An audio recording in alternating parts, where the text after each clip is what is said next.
Souvent, la souffrance n'est pas exclue de l'amour. Vous vivez en couple depuis plusieurs années et malgré les hauts et les bas qui surviennent dans toutes les relations, vous avez confiance en votre conjoint.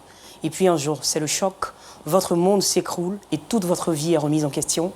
C'est le tableau de ce soir. Shalom chez vous et surtout, que Point d'accord commence.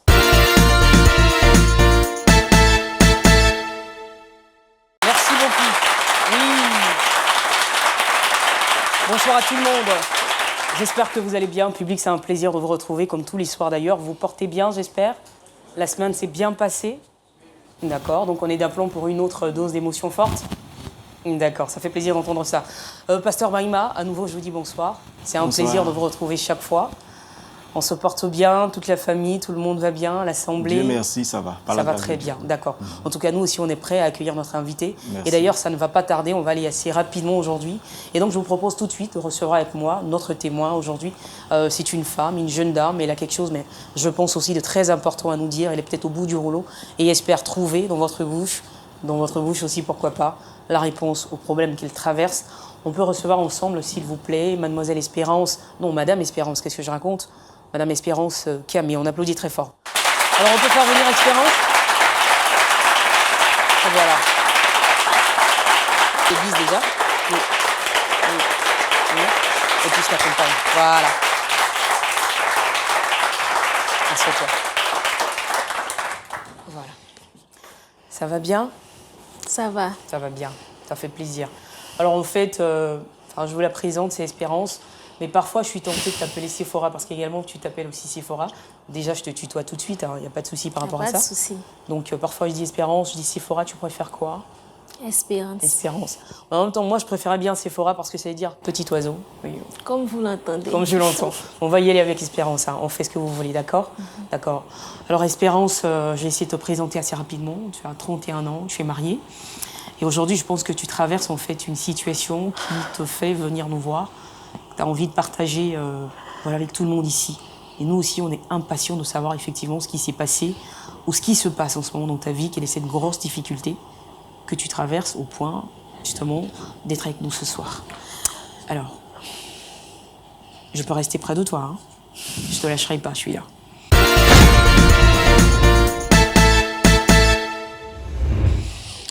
En tout cas, merci. Faut dire que je traverse une situation très, très difficile. Un problème qui me tracasse. Et je suis là pour trouver une solution. Dans ce problème-là. Vraiment, faut dire que c'est honteux.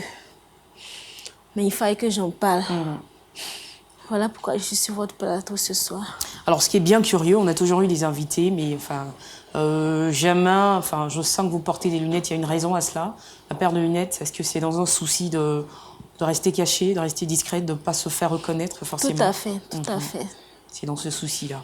Mais d'accord, on respecte en tout cas votre choix. Alors, vous êtes mariés, je l'ai dit. Dans quelles circonstances est-ce que vous rencontrez votre époux ?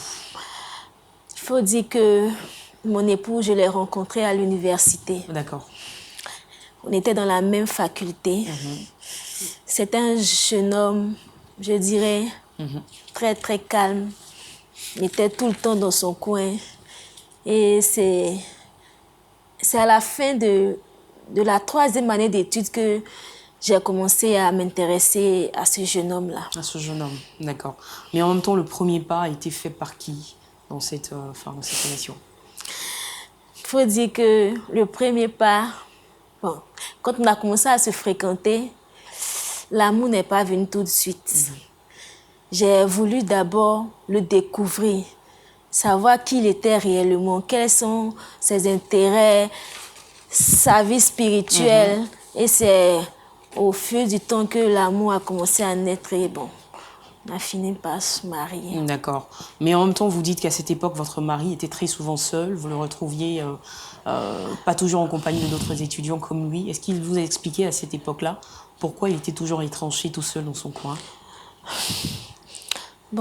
À cette époque, quand je lui demandais pourquoi il aimait être seul, il donnait comme argument qu'il fallait être seul qu'être mal accompagné. Donc, il était quelqu'un de vraiment à part. Il était tout le temps à l'écart. Il était différent des autres étudiants de notre faculté. Et je crois que c'est ce qui m'a peut-être attirée vers lui. Un peu ça. Est-ce qu'à cette époque, vous étiez tous deux chrétiens? Oui. Moi, j'étais chrétienne. Et il faut dire que c'est par le biais de ma voisine. Et chaque soir, il y avait des cellules de prière dans sa maison. Je participais, c'est comme ça que j'ai accepté le Seigneur. D'accord. Et du côté de votre mari?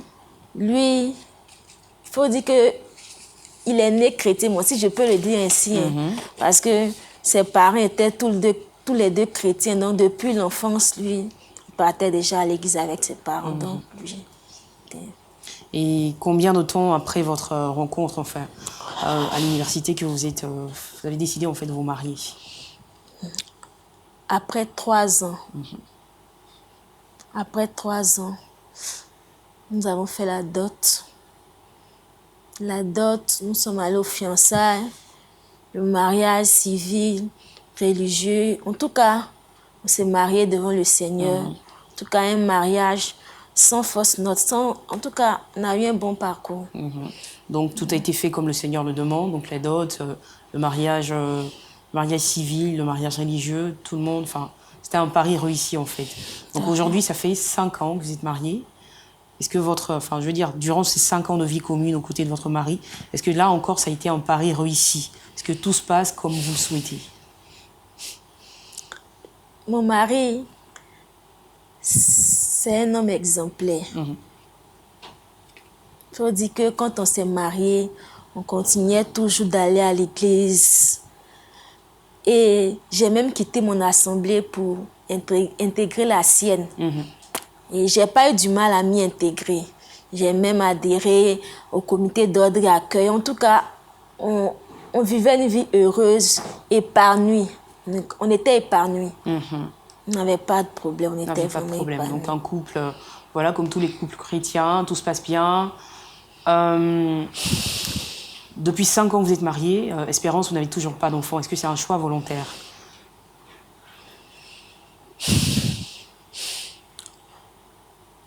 En partie, oui. Pourquoi vous dites en partie? Parce que mon époux, il ne voulait pas d'enfant. Ce qui n'était pas votre cas. Non. Il disait, on était trop jeunes et pour avoir un enfant, il fallait se caser, il fallait avoir tout un confort, plein de choses. Alors que moi, j'avais envie d'avoir un enfant. Je voulais avoir un enfant. Je ne sais pas si vous pouvez sentir cette joie que les femmes ont de porter ne serait-ce qu'un enfant. En tout cas, j'avais voulu expérimenter cela avec mon mari. Mais lui, non. Lui, non, il ne voulait pas d'enfant. Et je peux dire qu'aujourd'hui, moi-même, je n'en veux plus. Alors, je pense avoir un peu de mal en fait encore à vous suivre, hein, mais ça va venir. Vous souhaitiez avoir un enfant avec votre mari quand vous êtes marié à lui. Et depuis 5 ans, vous n'avez toujours pas d'enfant. Mais c'est une décision en fait qui est voulue. On va dire une situation qui est un peu voulue par votre époux. Parce que lui ne souhaite pas avoir d'enfant, mais il ne vous donne pas les raisons. Pourquoi vous aussi, à partir d'aujourd'hui, enfin depuis un moment, vous également ne souhaitez plus avoir d'enfant? Qu'est-ce qui s'est passé?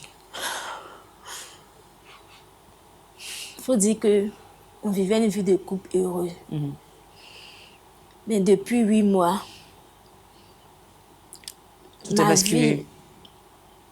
C'est devenu un enfer. Notre vie de rêve qu'on avait, en tout cas, s'est transformée en cauchemar, si je peux m'exprimer, c'est un cauchemar. Je ne trouvais plus d'arguments pour convaincre mon mari à l'idée d'avoir un enfant. Je ne savais pas quoi dire lorsque mes parents me demandaient, on veut notre petit-fils, on veut un petit-fils.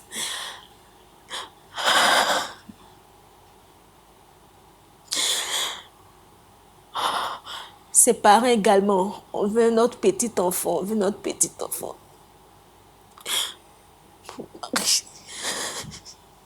Wow. Mon mari, lui, n'en voulait pas. Donc, c'est-à-dire, pour vous, aujourd'hui, c'est très difficile de faire face, en fait, à la belle famille et à votre famille également.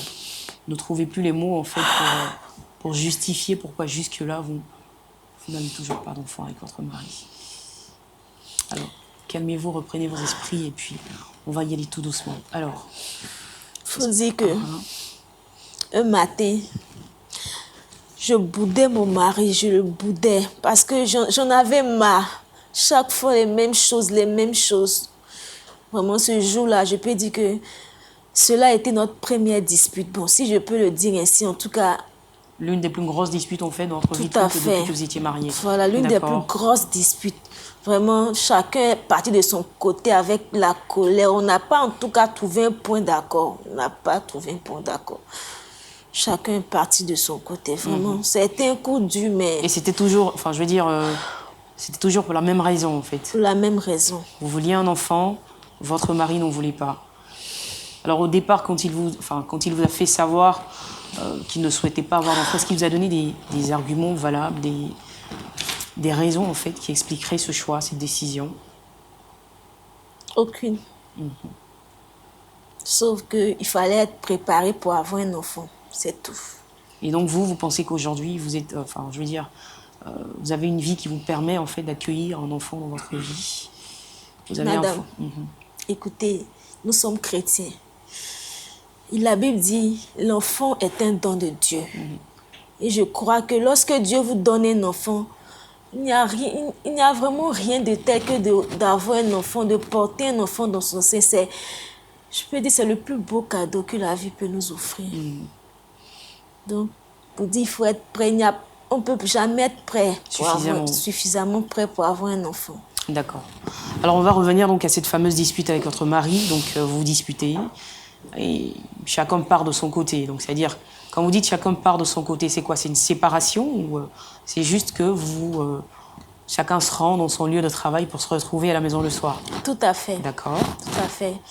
Et le soir, quand on est rentré ce jour-là, mon mari a refusé de manger. Il a refusé de manger.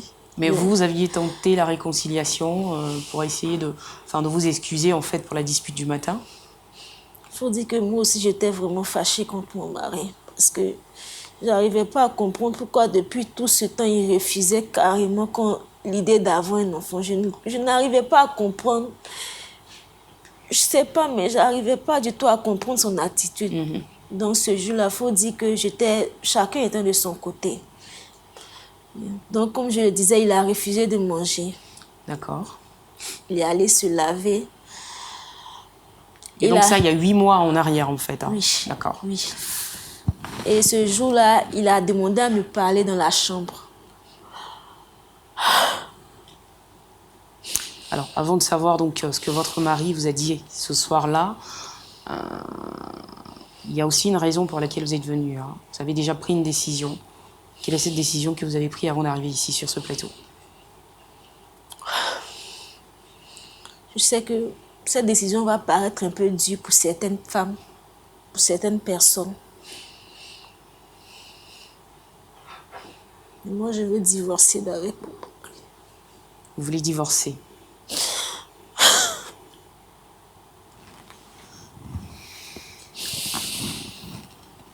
Je veux divorcer d'avec mon mari. Parce que vous pensez qu'aujourd'hui, vous êtes à un point de non-retour, et donc le divorce est la seule solution qui s'offre à vous. D'accord. Pourrait-on savoir maintenant la raison pour laquelle, en fait, vous souhaitez divorcer? Revenons-en à cette soirée. Votre mari qui refuse de dîner, qui souhaite vous parler dans la chambre, et qu'est-ce qu'il vous dit? Je vous assure que c'est avec un effroi que celui que j'ai épousé, mon mari,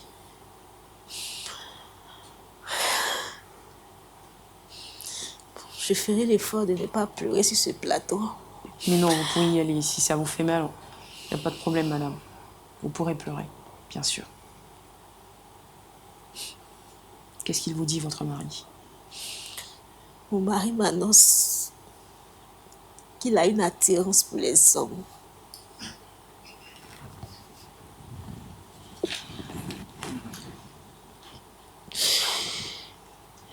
quand vous dites que votre mari a une attirance pour les hommes, en d'autres termes, qu'est-ce que ça veut dire?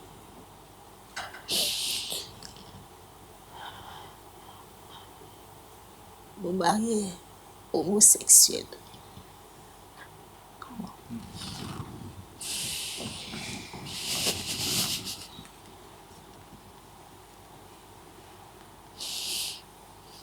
Waouh. Là, je perds mes mots.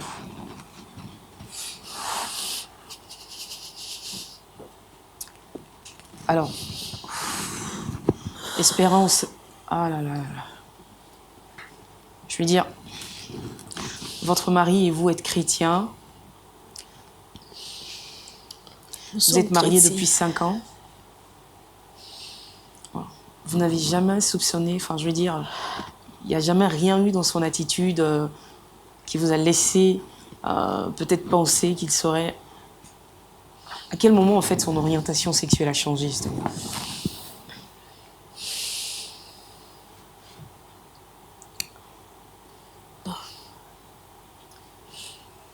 Dans ses dires, il dit cela a commencé depuis l'université.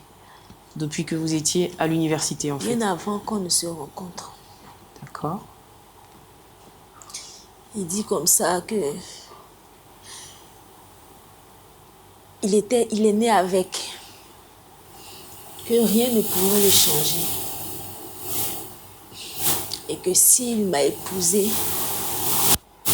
il a fait croyant vraiment se débarrasser de cette tendance-là. Voilà. Il pensait pouvoir lutter contre ça. Voilà. Mais il se rend compte que non, c'est impossible. Il n'y arrive pas.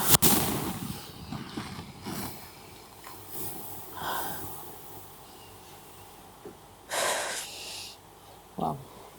Alors je veux dire, depuis qu'il vous donne l'information et que vous vivez avec lui depuis maintenant 8 mois, quelle est la nouvelle atmosphère de la maison enfin? Madame, ce qui est curieux même, c'est que maintenant, il me dit qu'il m'informe juste, hein. C'est juste pour m'informer. Parce qu'il a voulu cacher cela, mais il croit que il fallait que il me dise ce qu'il en est réellement. Donc, c'était juste pour m'informer. Sinon, ce n'est pas dans le souci de s'en débarrasser, non. C'est juste pour m'informer. Et maintenant que je suis informée, mon mari il est libre, je peux dire, il est libre. Il cause au téléphone avec... Il est beaucoup plus détendu. Il est plus détendu qu'auparavant. Mon mari sort. Pratiquement tous les soirs, il y a des heures tardives. Il ne me rend même plus de compte. Il ne me rend plus de compte. C'est vraiment... Ce que je vis là, c'est... Je sais pas, c'est invivable. Bon, je sais pas si je peux... C'est invivable. C'est vraiment un cauchemar que je vis.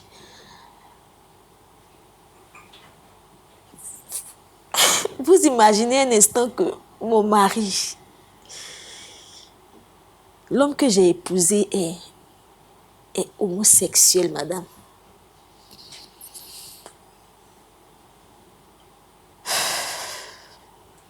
Et là, je vois que vous en tremblez. Alors, est-ce que...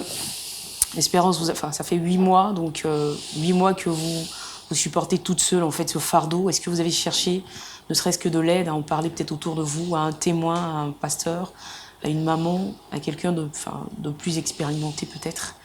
Est-ce que vous avez cherché du secours ailleurs? Non. Non. Quand j'ai été informée de ce qu'il vivait, je n'ai voulu en parler à personne de peur de l'exposer. Il faut dire que c'est tellement lourd, ça m'étouffe. Je n'arrive plus, je n'arrive plus. Alors, ce que je veux savoir aujourd'hui, est-ce que vous, enfin, je veux dire, est-ce que vous partagez toujours la même chambre? Enfin, peut-être que je suis un peu dure dans mes questions, mais est-ce que vous partagez toujours, en fait, la même chambre avec votre mari? Est-ce que vous en avez encore la force? Ou bien, finalement, aujourd'hui, vous faites chambre à part? Est-ce que vous ne... Vous vivez juste comme des colocataires ou... C'est le mot. Nous vivons maintenant comme des colocataires parce que j'arrive plus à regarder mon mari en face. Je ne sais pas si c'est un homme ou si c'est une femme que j'ai épousée. Je ne sais pas. Je ne sais pas comment regarder mon mari. Je ne sais plus. Je ne sais plus. Je ne sais plus. Je ne sais plus. Je ne sais plus comment regarder mon mari. Je ne sais plus. Et donc aujourd'hui, pour vous, vous pensez que le divorce, en fait, c'est la seule solution? Vous pensez que c'est la seule solution et que même s'il avait l'intention peut-être de changer un jour, vous ne souhaitez plus être à ses côtés? Non. Sincèrement, s'il m'avait trompé peut-être avec une femme, j'aurais accepté. Mais de là à être un homosexuel, je me sens déshonorée. Je me sens déshonorée. Je me sens très, très, très déshonorée, attristée, blessée dans mon fond propre. Je me sens blessée. Alors je me demande bien, ce jour où il vous donnait la nouvelle, comment, votre nuit a dû être complètement bouleversée, ce soir-là. J'ai pas fermé l'œil de toute la nuit ce jour-là. J'ai pas fermé l'œil. Parce que je n'ai jamais imaginé. Je sais pas à quel moment...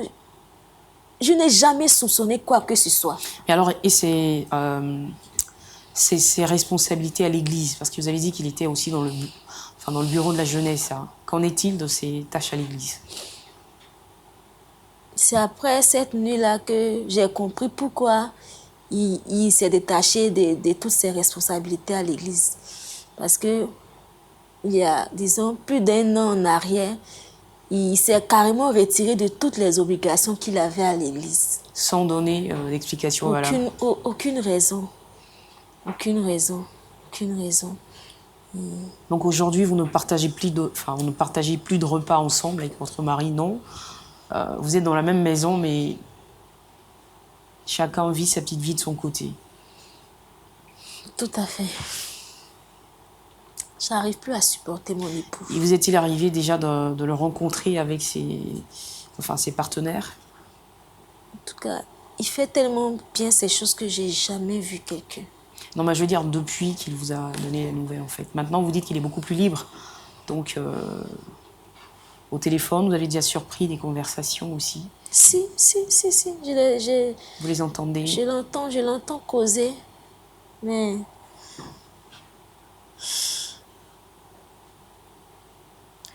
Mais alors, la décision de divorcer, elle vient de vous? C'est une décision prise ensemble? Votre mari souhaite également divorcer? Il n'a pas l'intention, lui, de divorcer? Bon, il n'a pas fait part de son intention quant au divorce. C'est moi qui ne me sens plus dans... Je ne me sens plus dans cette relation, sincèrement. C'est vrai, la Bible condamne cela. La Bible est contre le divorce, mais quelqu'un qui dit que c'est sa vie, qu'il est né avec, je ne sais pas, pour quelqu'un comme... Je ne sais pas. Je ne sais pas quelle est donc ma place à ses côtés. Je ne sais pas. Je ne me sens plus. Wow. Je ne me sens plus, sincèrement. Aujourd'hui, il faut dire que c'est avec beaucoup de courage que j'arrive à parler de cela librement. Sinon, ça a été un coup très, très, très, très, très difficile pour moi. Un coup dur. Un coup dur, un coup très dur, très dur, très dur. Un coup dur. Wow. En tout cas, Espérance, beaucoup de courage. Ça fait de la peine aussi d'entendre votre histoire, votre témoignage. Et je sais que vous avez besoin de soutien. Parce que pendant 8 mois, à porter toute seule ce fardeau-là, je comprends que c'est pas facile du tout.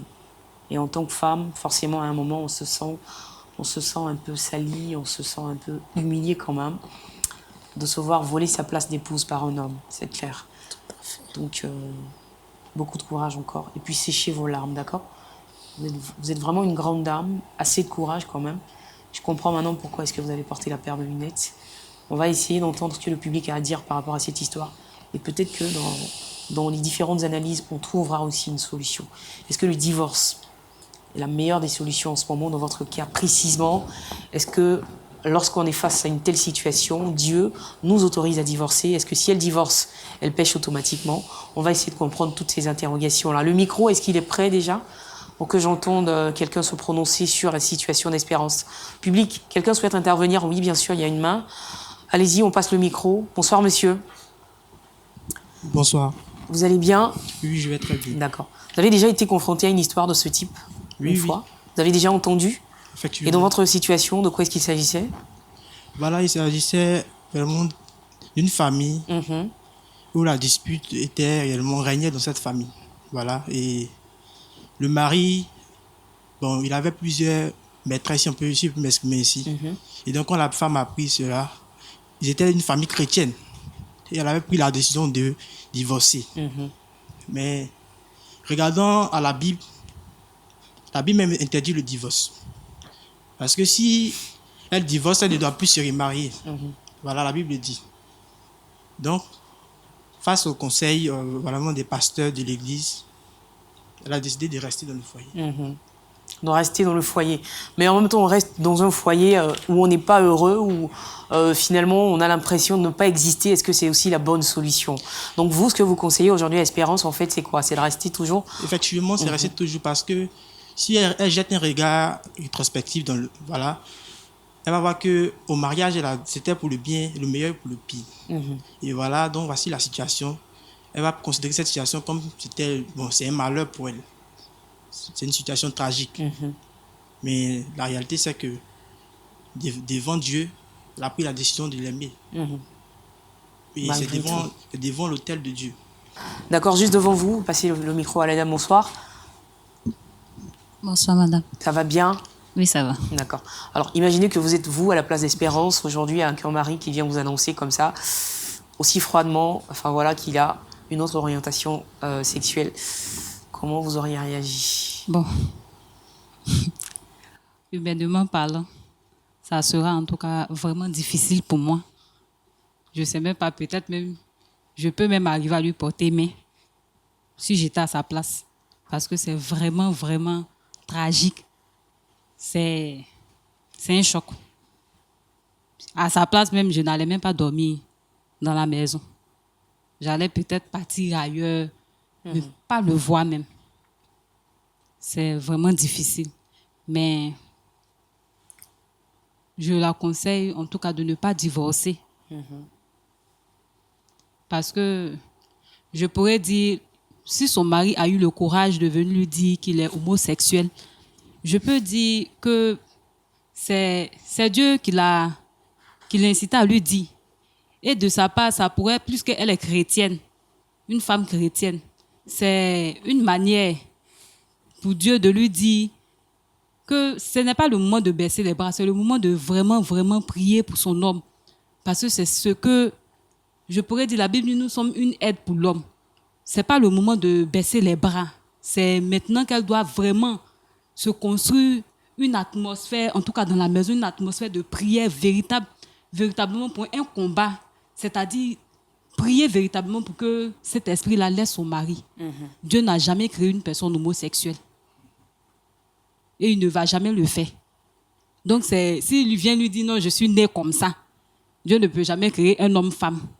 Donc, c'est le moment pour elle de se ressaisir. C'est vrai, c'est difficile.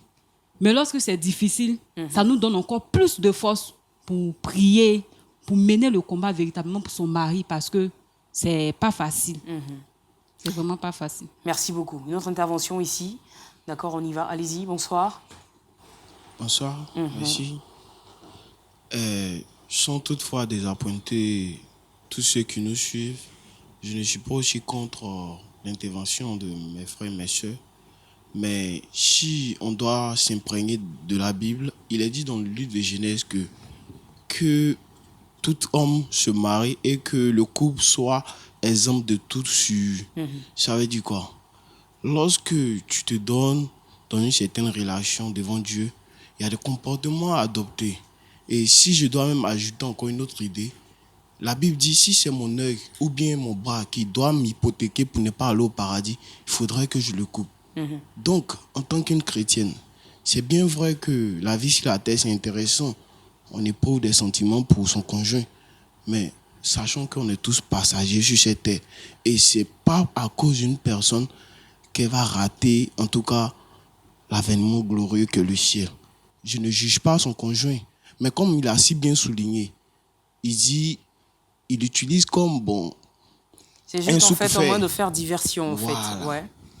Or, il ne faudrait pas qu'à cause de lui, elle puisse perdre son salut. En tout cas, c'est ce que je pense. Je ne le blâme pas, mais si elle peut tenter aussi de changer son point de vue, qu'elle le fasse. Dans le cas contraire, il serait mieux pour elle de rompre. De rompre définitivement et de sortir de cette relation. C'est pas un péché. Enfin, j'aime bien avoir aussi des avis contraires. Pasteur, on rebondira après justement sur tous ces avis. Le dernier intervenant de ce côté-là, et puis on va passer à l'autre bloc. Bonsoir, monsieur. Bonsoir. Alors vous, pour ou contre le divorce, qu'est-ce que vous conseillez ici à Espérance en fait? Ok. Concernant mon intervention, je suis contre le divorce dans ce cas. Voilà. Et je voulais un peu revenir sur un certain nombre de choses qu'elle a dites. Elle a dit que le monsieur refusait chaque fois qu'elle voulait avoir un enfant. Voilà, avoir un enfant. Et je me dis, c'est Dieu qui a permis cela, que l'enfant ne vienne pas dans ces circonstances-là. Voilà, parce que si l'enfant venait avec toutes les implications spirituelles par rapport à la vie de son mari, l'enfant même vient déjà avec assez de fardeau. Il est un peu fragilisé. Voilà, en fait. assez fragilisé. Maintenant, la deuxième chose sur laquelle je vais intervenir, c'est est-ce qu'elle continue encore d'aimer son mari? Parce que si elle ne l'aime plus, le divorce peut être une solution pour elle. Mais je pense que si elle aime son mari malgré tout, Dieu est tout puissant pour pouvoir changer les choses. Voilà, parce que il n'y a rien qui soit impossible. Nous sommes chrétiens et nous savons que Dieu est capable de pouvoir changer toutes les situations. Et même cette situation-là, Dieu est capable de la régler. Et puis après, les enfants viendront. Voilà, c'est ce que je voulais dire. Merci beaucoup. Donc de ce côté-ci, rapidement, je vais des interventions. Voilà, on passe le micro. Donc on a eu un avis assez radical quand même. Donc si ton œil est pour toi une occasion de chute, il faut peut-être t'en séparer. Si c'est ton bras, il faut également t'en séparer. Bonsoir, monsieur. Oui, bonsoir, Claudia. Face à cette situation, vraiment, ce n'est pas une situation facile à dire. Ouais. Et étant enfant de Dieu, il faut tourner le regard vers Jésus. Je veux citer cette histoire, cet exemple de Moïse dans la Bible, où Moïse a dit à Dieu, les enfants de Dieu ne me croiront pas quand je vais dire que je viens de ta part. Alors Dieu va lui dire, jette la verge que tu as en main. Il va jeter cette verge-là et il va avoir un serpent. Il avait voulu fuir, mais le Seigneur va lui dire de saisir le serpent par la queue. Et cette verge, ce serpent est devenu une verge. Elle a dit dans son intervention que depuis, il prie pour avoir des enfants. Je pense que le Seigneur permet cela pour qu'elle sache, c'est déjà une réponse de la part du Seigneur, pour qu'elle sache ce qui se passe. Pourquoi elle n'a pas d'enfant? Pourquoi elle n'a pas d'enfant? Voilà le problème qui est là. Il est sorti. Le Seigneur la situation aurait pu être autre. Que le monsieur se lève et quitte le foyer un matin et puis ne revienne plus. Mais Dieu a permis qu'étant là, le problème soit dévoilé. Et je pense qu'elle continue dans la prière. Et qu'elle se tourne vers les hommes de Dieu. Je pense que tout à l'heure, le pasteur là, il donnera plus d'enseignements. Mais qu'elle se tourne vers Dieu, qu'elle se tourne vers les hommes de Dieu. Et c'est un combat. Il ne faut pas qu'elle fuit. Si elle fuit le combat, le divorce est à proscrit. C'est son combat. Dans le foyer, ce n'est pas toujours facile. Voilà, aucun couple ne vous dira que c'est bon. Et les épreuves sont à des niveaux vraiment variés. Et à son niveau, c'est le combat qu'il faut mener. Elle sait maintenant à qui elle a affaire et sa lutte, c'est dans la prière, c'est en fléchissant genoux. Et je pense que, comme elle est chrétienne, comme elle s'est mariée à l'église, c'est qu'elle croit au Seigneur et que son nom Espérance se reflète encore. Quel espoir au Seigneur, et le Seigneur décantera la situation. Il décantera la situation. Quelqu'un d'autre, voilà. Allez-y, on passe le micro tout juste devant vous. Il y a une intervention. Et puis, vous bouclerez, en fait, et puis on passera la parole au pasteur. Oui, Ok, frère. D'accord, moi je veux revenir. Quand ils étaient étudiants à l'université, bien avant leur fiançage, lorsqu'ils se sont fiancés, est-ce qu'ils ont pris la peine de pouvoir bien prier? Parce que le Seigneur ne peut pas permettre que, par exemple, moi, je puisse marier une femme peut-être homosexuelle ou bien lesbienne, c'est pas possible. Est-ce qu'ils ont eu le temps de pouvoir bien prier et de pouvoir aussi consulter leur pasteur? Parce que c'est très important. Peut-être s'ils avaient eu le temps de bien se connaître et puis de bien s'approcher de leur pasteur, l'homme aurait pu se confier au pasteur, peut-être lui dire sa situation et puis peut-être il n'allait pas arriver jusqu'au mariage sans doute. Mais je veux lui dire de combattre. Il ne faudrait pas qu'elle divorce parce que ce n'est pas la solution. D'accord. Voilà, le Seigneur est un Dieu souverain et c'est lui qui soutient, qui apporte de l'aide et qui nous apporte la joie. Donc, il faut qu'elle prie et qu'elle s'agenouille devant le Seigneur avec une foi ferme et qu'elle apporte ses problèmes. Le Seigneur la soutiendra. D'accord. Donc sinon, pour vous, si elle décide en fait de divorcer, ce serait comme en fait une fuite en avant. D'accord. Vous êtes le dernier intervenant et puis je passerai la parole au pasteur tout à l'heure. Bonsoir frère. Bonsoir madame. Alors moi j'aimerais lui dire encore Yako, c'est pas facile, c'est un choc pour elle. Et puis aussi lui dire que il ne faudrait pas qu'elle se dise que bon, son mari ne l'a pas aimée. Voilà. Il ne faudrait pas qu'elle se dise cela. Puisque s'il a décidé de faire la dot, d'aller jusqu'au mariage avec elle, c'est que quelque part, il ressent beaucoup de choses pour elle. Voilà. C'est déjà un grand pas qu'il a fait avec elle à ce niveau-là. Et Dieu merci, ils sont en couple et c'est maintenant qu'elle découvre peut-être ses défauts. Voilà. C'est son poids, comme l'a dit le frère, c'est son poids, c'est son fardeau. La vie de couple n'est pas toujours facile. Il y a certaines choses qui arrivent comme ça. Et il faut essayer, en tout cas, de le résoudre. Et non pas, comme l'a dit le frère, de fuir. Il ne faudrait pas fuir, c'est son combat. Alors qu'elle fléchisse genoux et puis qu'elle prie sincèrement, elle verra que Dieu va décanter la situation. Voilà. Merci beaucoup. On vous applaudir tous pour vos interventions.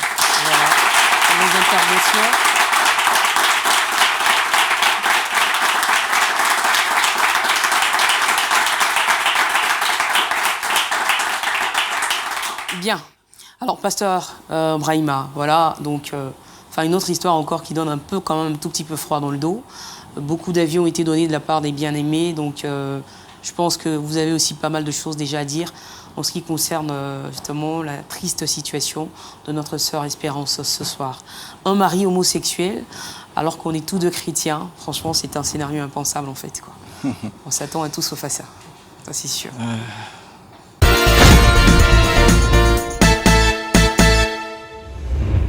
Je crois que c'est encore une situation très compliquée. Très compliquée en écoutant les uns les autres. Aucun chrétien converti qui connaît la parole de Dieu n'encouragerait un couple au divorce. Parce que la parole de Dieu est claire là-dessus. Dieu est le divorce et Dieu ne le recommande pas. Si ça dépendait d'un avis personnel, humainement parlant, je serais le premier à lui dire, ma soeur, il faut quitter ce foyer-là parce que il n'y a plus d'espoir dedans. Quelqu'un qui, de façon froide, vient te dire « moi, je suis homosexuel », prend la chose telle que c'est, et puis ça devient comme une situation normale et qui rentre, qui sort comme il veut. C'est que les carottes sont déjà cuites. Hein. Mais nous sommes dans un cadre chrétien. Et à Dieu, rien n'est impossible. Rien n'est impossible. Mais avant d'aller à quelques conseils, je me pose certaines questions. Comme l'un des frères l'a dit tout à l'heure. Les fiançailles, comment les fiançailles se sont passées? Parce que nous sommes ici devant une situation de mariage. Aujourd'hui, c'est un sujet qui n'est pas vraiment pris au sérieux, hein, comme il se doit. On se marie parce que bon, l'autre là, son sourire me plaît. On se marie parce que l'autre là, bon, j'ai un peu de compassion pour lui. Je sens qu'il est un peu seul. Je vais apporter un peu de chaleur à celui-là. On l'approche et puis il y a les sentiments qui naissent par les frottements. Et puis on pense que c'est la volonté de Dieu, on s'engage. Est-ce que les fondements de votre mariage ont été vraiment selon Dieu? Est-ce qu'on a suffisamment prié? Est-ce qu'on a suffisamment réfléchi avant de s'engager? Parce que c'est une relation dans laquelle, quand on rentre, on ne revient plus derrière, selon la parole de Dieu.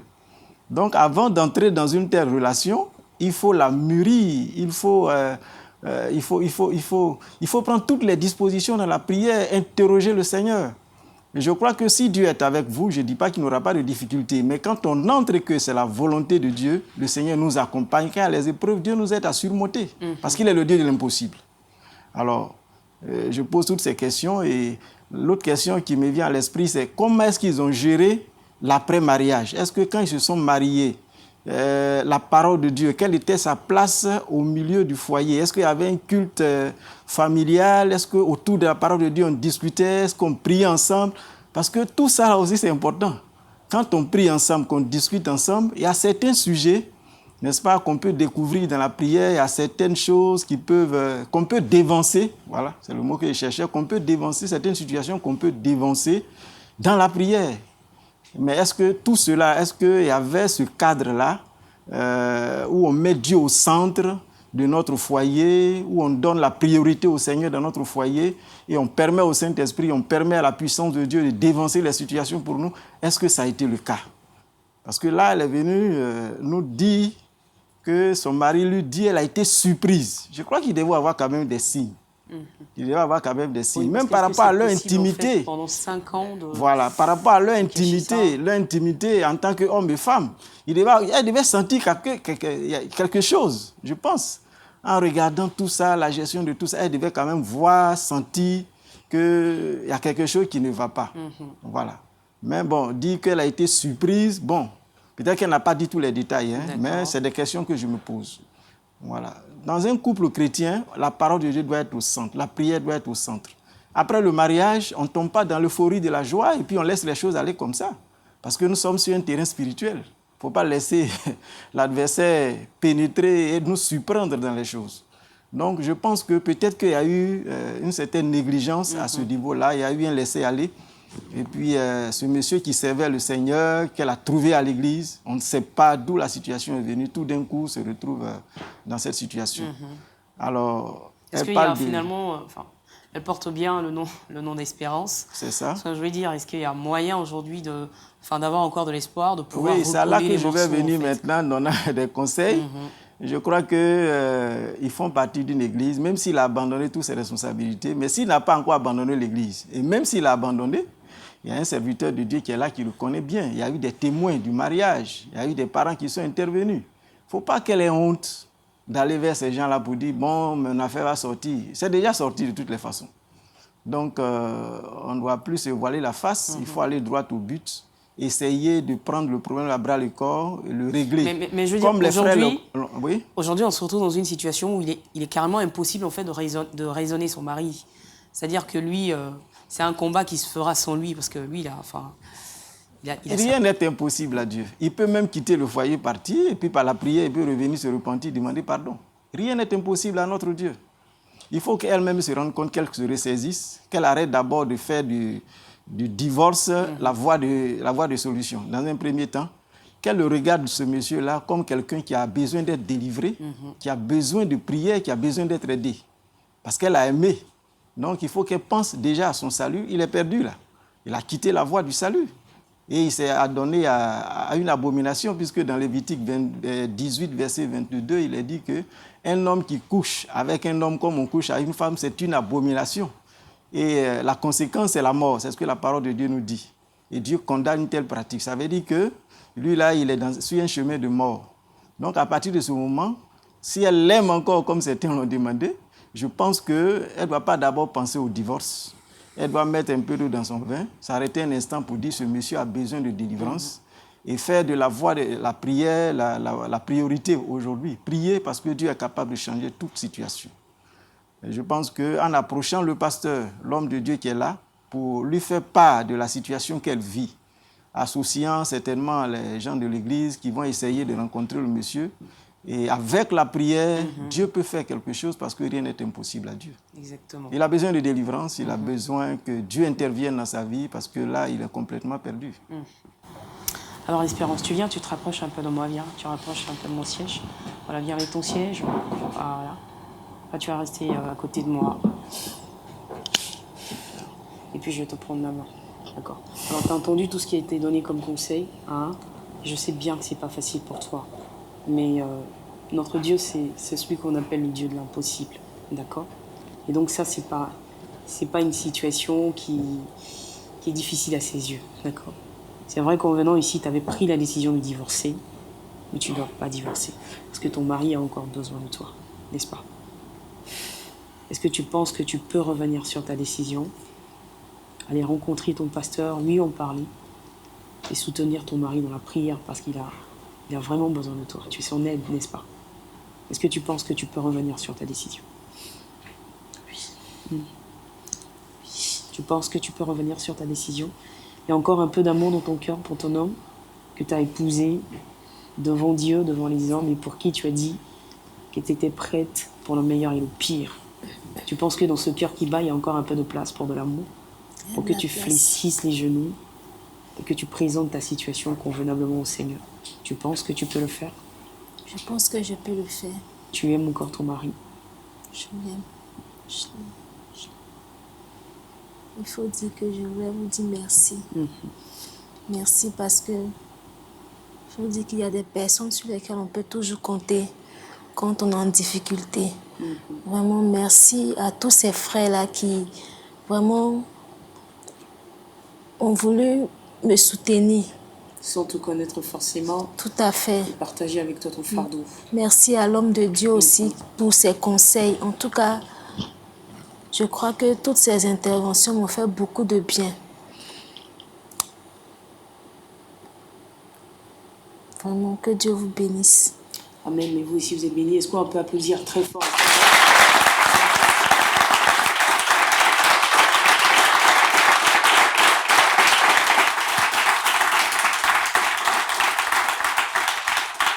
Alors, Pasteur Brahima, voilà ce qu'elle décide de faire, en fait, de revenir en fait sur sa décision, de se remettre en fait de façon mais vraiment acharnée dans la prière et de faire de ce combat-là son véritable combat afin que Dieu effectivement puisse retourner la situation en sa faveur. Pasteur, elle a besoin de prière aussi de notre part. Elle a besoin d'être accompagnée, d'être soutenue. Est-ce qu'il y a peut-être un dernier mot à lui dire avant, bien sûr, de la confier au Seigneur? Oui, le dernier mot, c'est de lui dire qu'elle vient de prendre la bonne décision. La bonne décision, bien sûr. De ne pas abandonner le combat, rester en prière, s'associer l'homme de Dieu qui est son père spirituel et fléchir genoux vraiment et prier parce que le Dieu que nous servons est un Dieu de miracles. Il est capable de faire le miracle, de ramener le cœur de son mari, le délivrer et le faire revenir à la maison. C'est possible. Parce qu'à lui, rien n'est impossible. Mais en même temps, je profite aussi de l'occasion pour dire à ceux qui ne sont pas encore mariés, qui cherchent à se marier, que le mariage, ce n'est pas un simple contrat de deux personnes. C'est un engagement qu'on prend devant Dieu. Un engagement assez fort. Et donc, avant d'entrer dans cet engagement-là, il faut vraiment être convaincu et sûr que là où nous mettons les pieds, Dieu est avec nous. Parce qu'il y a des situations de surprise qui peuvent nous attendre. Si Dieu n'est pas avec nous, eh bien, ce sera la catastrophe. Ce sera la catastrophe, ouais. On va prier, si vous le permettez. Bien sûr, pasteur, on va prier. Père Céleste, nous voulons encore nous incliner devant toi pour remettre entre tes mains notre sœur qui est effondrée par ces situations difficiles qu'elle traverse. Elle est tellement découragée qu'elle se dit qu'il n'y a plus d'espoir et que la seule solution, c'est le divorce. Mais nous essayons de la convaincre du contraire. Parce qu'avec toi, l'espoir n'est jamais perdu. Tu es le Dieu de l'impossible, qui par 10 décrets a créé tout ce qui existe. Rien n'est impossible à ta main quand tu te lèves pour agir. Seigneur, elle vient de prendre la meilleure décision de continuer le combat. Nous voulons que tu sois sa force, que tu sois à ses côtés. Tu la fortifies dans le combat, tu l'orientes, tu la guides. Et pendant ce moment de combat, tu lui donnes toutes les attitudes qu'il faut pour que son mari, qui déjà dans son cœur a tout lâché, l'a abandonné, puisse être touché et revenir à la maison. Cela est possible à toi, car ta parole dit que le cœur de l'homme est comme un courant d'eau. Tu peux l'orienter à volonté. Et nous croyons que tu peux délivrer cet homme qui est sous l'emprise des puissances des ténèbres. Seigneur, fais grâce, s'il te plaît, et permets que ce foyer revive. Au-delà, nous voulons te confier tous ceux, toutes celles qui, certainement dans leur relation, traversent aussi de telles situations et qui nous suivent à cette émission. Nous prions qu'eux aussi, par le Saint-Esprit, reçoivent ta sagesse et se laissent conduire par toi pour sauver leur couple. Sois loué, sois béni. Merci de bénir encore cette émission et de bénir tous ceux et toutes celles qui sont là avec nous. Au nom de Jésus, notre Sauveur. Amen. Amen. Merci beaucoup à vous tous. On peut s'applaudir très fort. Merci beaucoup. Voilà.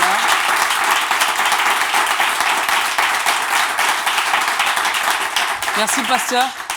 Ça a été un plaisir d'être avec vous tout ce temps. Merci justement pour ces différentes analyses. À vous également, je dis merci.